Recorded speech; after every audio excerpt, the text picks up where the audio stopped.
Now, normally for vocab questions, we don't have to read a ton of stuff. We can just kind of dive in, look at the sentence that includes the word, and that's going to help us. But this sentence is really short, right? It's just a question. So what are my caveats? And that's the word that we need, and that's how you pronounce it. But that shouldn't matter. We can answer this without having ever seen that word before. If you do know that word, it can help you answer this, but we can still get it from context. Remember, we should be able to understand the bigger picture and understand what this word means. So we're going to follow the +1 sentence rule. And we're going to be expansive here. We're going to read enough to understand the context in this paragraph and in the paragraph before. So if we look at the paragraph before, it says, it also killed the tuberculosis bacterium, which is important because there's a real problem with resistant tuberculosis in the developing world.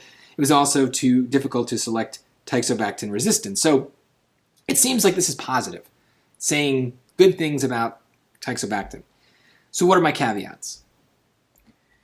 Well, I see 3. First, Teixobactin isn't a potential panacea. It doesn't kill the gram-negative opportunists as it is too big to cross their complex cell wall. So it doesn't kill something. Secondly, scaling to commercial manufacture will be challenging since the bacteria making the antibiotic are so difficult to grow.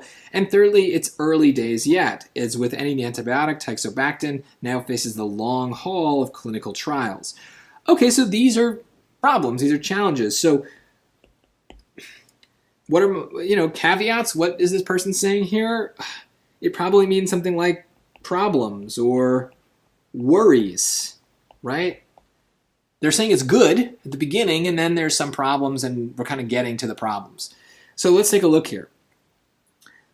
Exceptions? Well, no, it's not an exception. It's a problem. It's a worry. It's not an exception to a rule. We don't have a rule at all, so that word doesn't seem to fit.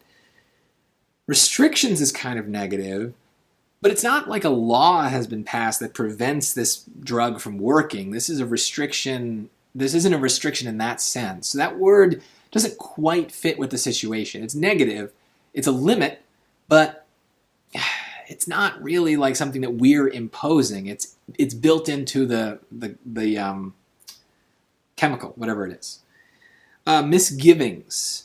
Well, a misgiving is like a worry, something that you're not comfortable with, something you're worried about.